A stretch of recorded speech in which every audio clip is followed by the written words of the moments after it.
Bonjour, bonjour, je suis Nathalie Lane Moreau, praticienne et enseignante de Shiatsu et Kotobuki. Shiatsu, peut-être que vous connaissez, c'est une pratique qui consiste à effectuer des pressions le long des trajets des méridiens d'acupuncture pour soulager, réharmoniser, rentrer en relation avec l'autre.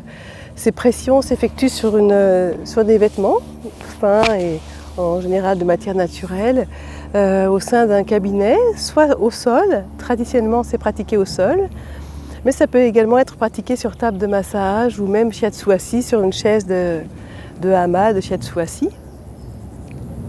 Donc la pratique du shiatsu vise à rééquilibrer la circulation de l'énergie, redonner de la joie, diminuer les effets du stress, accompagner les personnes qui souhaitent marcher plus en cohérence sur leur chemin. C'est une pratique traditionnelle aux 1000 vertus.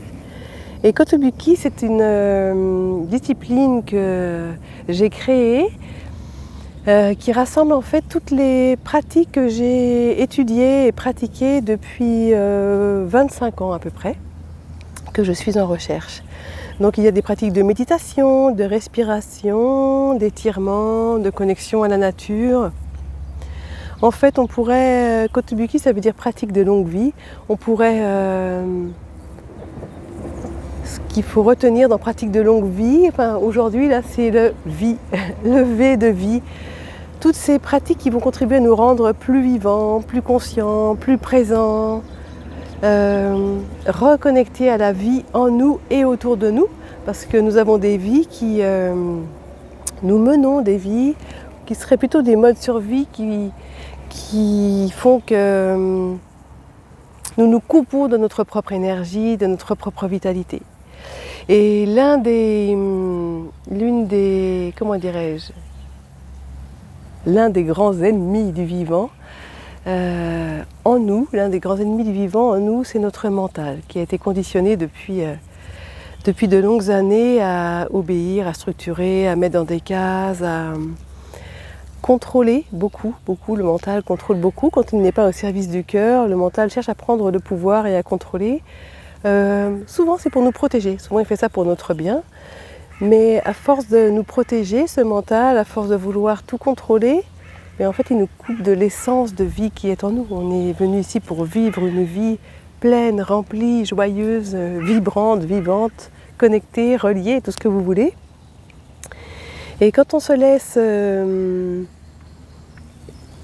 diriger par notre mental, qui peut faire ça très très bien, eh bien on est beaucoup moins quand même vivant, on est beaucoup moins relié, connecté à soi, connecté à la terre, connecté à l'autre. On est plus dans nos peurs, on s'enferme assez facilement. Donc j'ai à cœur de vous transmettre pendant un cycle de 21 ou de 28 jours en fonction de mon inspiration et de ma capacité à vous offrir ce contenu pendant cette durée. Donc j'ai à cœur de vous transmettre des pratiques ou des idées, des choses simples, des outils extrêmement simples pour détrôner le mental. J'ai pensé à ça ce matin en me levant parce qu'à peine j'avais les yeux réveillés, à peine j'avais les yeux ouverts, à peine je me réveillais, que tout de suite, la petite machine, mon mental part en étoile. C'est une capacité que j'ai, cette capacité se retourne souvent contre moi en handicap, parce que en fait quand le mental il est trop présent et quand en plus il est très actif, ça fait que ça part en étoile dans tous les sens, ça se disperse pour le pire comme pour le meilleur, mais c'est quand même un peu souvent pour le pire. C'est pour le meilleur quand j'arrive à le relier à mon cœur et à mon ventre, c'est pour le pire quand c'est lui qui veut diriger ma vie.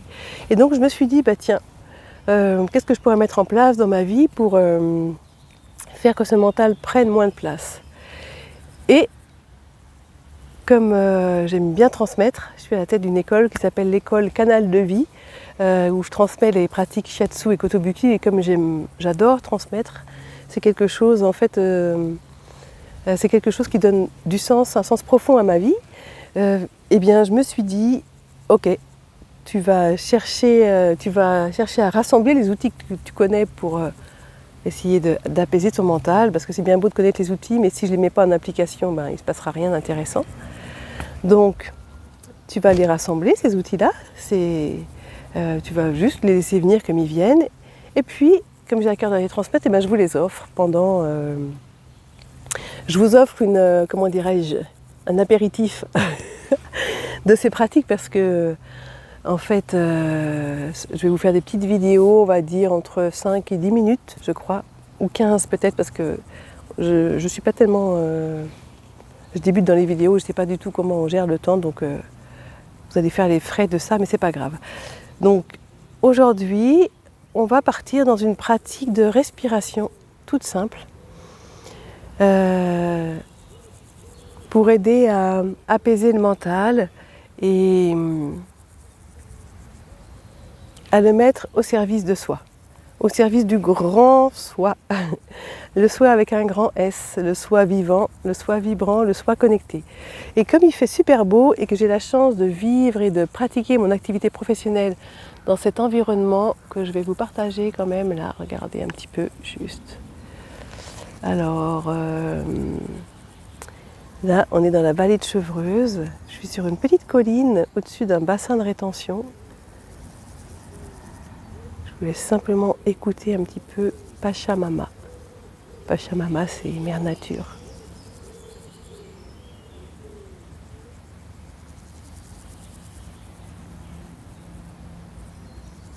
Bon, déjà, on s'aperçoit que simplement le fait d'écouter Mère Nature, qu'est-ce qui se passe? Eh bien, moi, je m'aperçois que ma respiration se calme, s'apaise. Il n'y a rien à faire, en fait.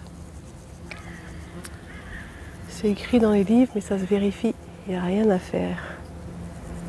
Simplement, on peut se contenter d'être. Je vous fais voir encore un petit peu pour que vous profitiez. Je ne sais pas où vous êtes. Peut-être vous êtes en ville, peut-être vous êtes en montagne, peut-être vous êtes au bord de la mer, peut-être que vous avez besoin de cette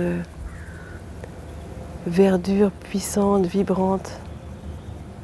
Quelle chance on a de vivre dans un si bel univers, sur une si belle planète.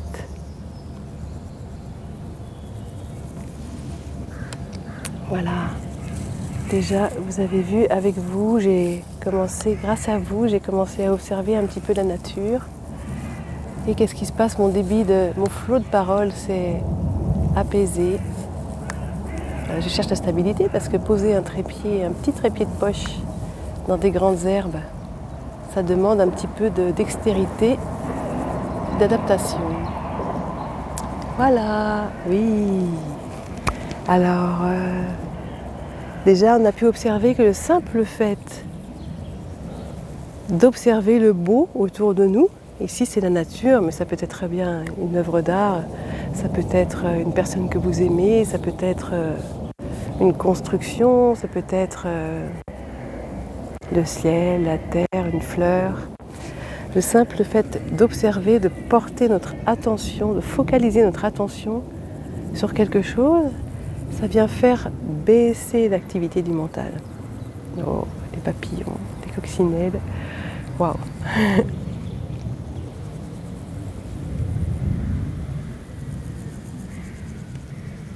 J'enlève un peu mes lunettes pour que vous voyez mes yeux, mais en fait je ne suis pas hyper à l'aise sans lunettes. Donc c'est simplement pour que vous me voyez, que vous voyez un peu mon regard, mais je vais les remettre parce que sinon je suis vraiment pas à l'aise. Je les enlevais juste parce que ces lunettes là, je sens que ça me coupe un petit peu de vous. Mais sachez là, vous voyez mon regard, vous me voyez, je me sens reliée à vous. Par mon regard, par mon cœur, par mon ventre. Par mes pieds à la terre, par ma tête au ciel. Je les remets et je reste dans cette connexion à vous. Voilà, et on va partir dans une respiration extrêmement simple.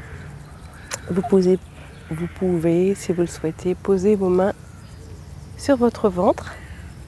Moi, je suis assise en tailleur ici à la terre, mais vous pouvez être assise sur un tabouret, assis sur un tabouret, sur une chaise, sur un banc, sur la terre. Vous pouvez être allongé.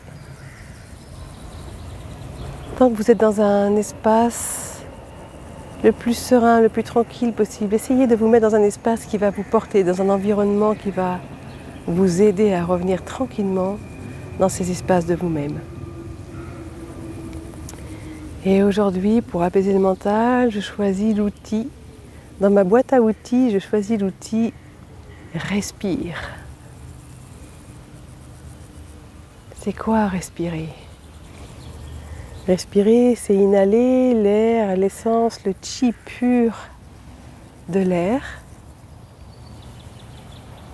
qui va venir nourrir tous nos organes. Et il sera suivi d'un expire qui va rejeter l'air chargé de l'énergie transformée de nos organes. Inspire, expire. Inspire, expire. Et quand je prends conscience que j'inspire et j'expire, je prends conscience que je vis. Ben oui. Je vis, je suis pleinement vivante. Parce que si je n'inspire plus, si je ne respire plus, je crois que mon corps cesse de vivre. Et qu'ensuite mon esprit va se détacher de mon corps pour continuer son voyage. Mais là, nous sommes sur Terre, puisque vous me regardez sur une vidéo, c'est que vous êtes encore dans votre incarnation. Et puisque vous me regardez là, maintenant, c'est que vous êtes présent. Vous êtes là. Vous êtes présent à 100%. Votre corps est là. Votre esprit est là. Simplement, on peut avoir des difficultés à prendre conscience de notre présence si le mental est là, agité à 100%, à vouloir faire, créer, même pas créer, faire, contrôler, mettre dans des boîtes, programmer, diriger. Alors, pour débrancher ce mental qui est quand même un peu hyperactif et franchement parfois il est un peu saoulant, qu'est-ce que je viens faire? Il vient rien. Je viens être. Pour ça, voilà, j'accompagne mon souffle vers mon bas-ventre, où sont posées mes mains. Inspire, expire. Chacune, chacun à votre rythme.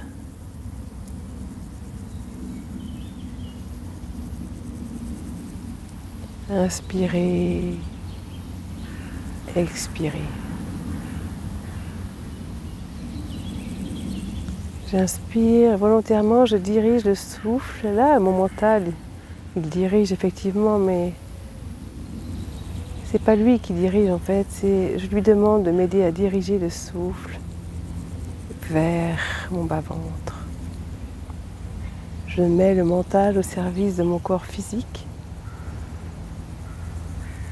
Parce que quand je respire pleinement, quand je respire joyeusement, quand je respire en confiance, je nourris la vie en moi.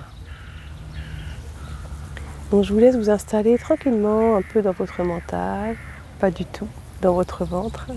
Quel lapsus intéressant. Voilà, au contraire.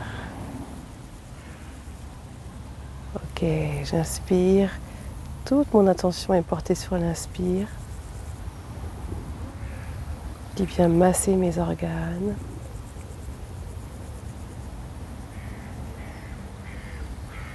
Quand j'inspire, mon ventre se gonfle.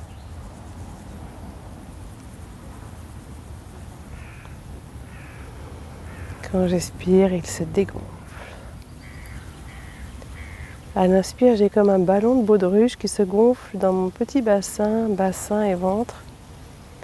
Ce ballon se gonfle en avant, mais aussi vers l'arrière pour nourrir mes reins, pour remplir mes lombaires. Mes lombaires, c'est cet espace derrière, en bas du dos. Puis expire. Le ballon se rétracte. et inspire.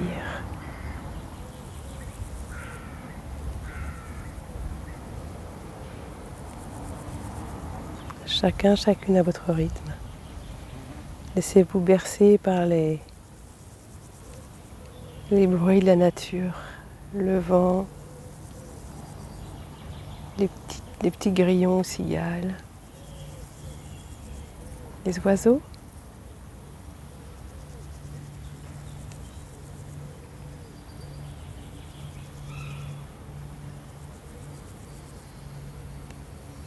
Si vous avez de la chance, un jour, je vous ferai voir l'envol du héron.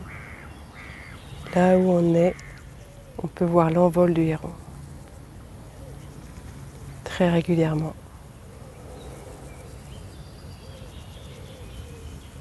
Ok, je suis dans mon ventre, je souris dans mon ventre. Quand j'inspire, j'amène le sourire dans mon ventre.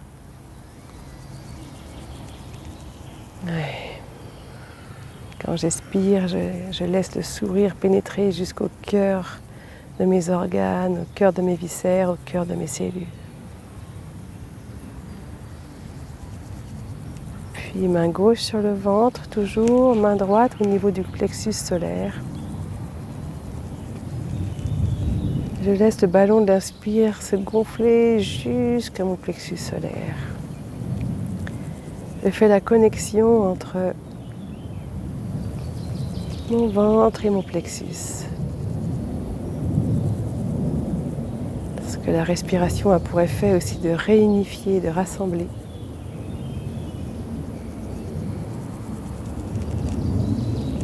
Quand la connexion est faite, j'amène ma main gauche au niveau des basses-côtes, à gauche. Main droite toujours sur le plexus solaire et je viens spécifiquement inspirer sous la main droite. Et je sens mes côtes, l'espace en dessous mes côtes qui se dilate à l'inspire, qui se rétracte à l'expire. Main droite sur les basses-côtes à droite. Sentir les hypochondres droits qui se gonflent à l'inspire, qui se resserrent à l'expire.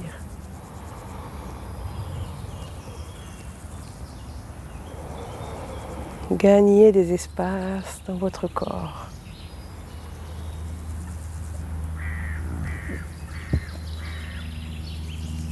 Ok, encore une ou deux inspire et expire. Pour amener le sourire dans tout le foyer digestif.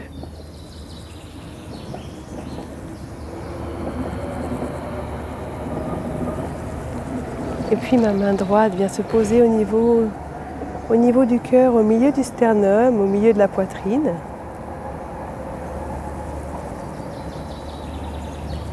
Ma main gauche est restée sur les basses-côtes. Je fais la connexion basse-côte, sternum. Mon sternum a tendance à monter légèrement. À l'inspire, j'inspire, je souris.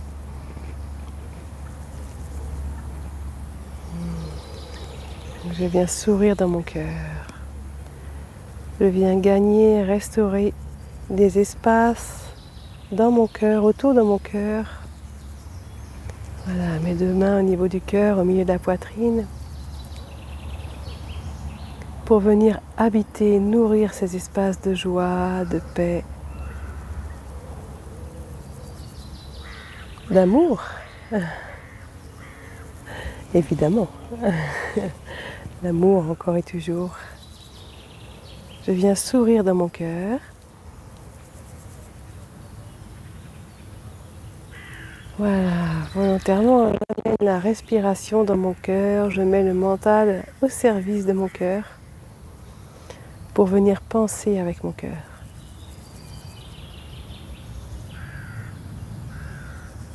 Pour venir voir avec le cœur. Pour venir écouter avec le cœur, sentir, percevoir. S'installer au cœur de son cœur, faire vibrer la joie, la paix, l'amour, la confiance. Quoi qu'il arrive, où que j'en sois aujourd'hui, que je traverse des grosses contractions, comme on dit, des grosses difficultés,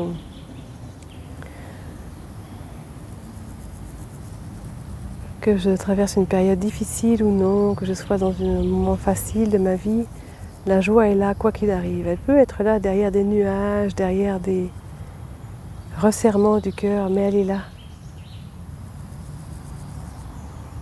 Et en fait, quand on vient respirer, sourire dans notre cœur, on habite ces espaces de nous-mêmes, on vient nourrir la joie, nourrir le soleil derrière les nuages s'il y a des nuages. Tant mieux qu'il y ait des nuages, ça fait de l'ombre, ils sont porteurs d'humidité, de fraîcheur, de pluie, ils sont porteurs de changement, de vie. La lumière n'existe que parce que l'ombre existe.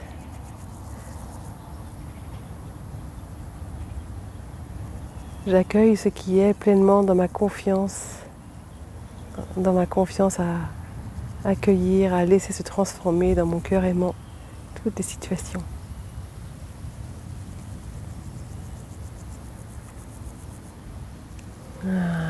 Aujourd'hui, on va finir de s'installer dans cette respiration tranquille, main sur le cœur, main sur le ventre, un cœur joyeux. Même s'il n'est pas complètement joyeux, on sent la joie qui est derrière. Un cœur ouvert ou confiant dans sa capacité à s'ouvrir. Le cœur peut être ouvert aujourd'hui, c'est super. Il peut avoir peur aujourd'hui, c'est super, c'est pas grave. Je sais qu'il peut s'ouvrir demain, qu'il peut s'ouvrir dans 2 secondes.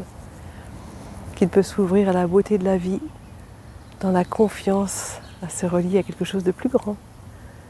Se relier à Pachamama, notre mère la terre. Se relier à notre Père le ciel, qui nous envoie la lumière, la pluie.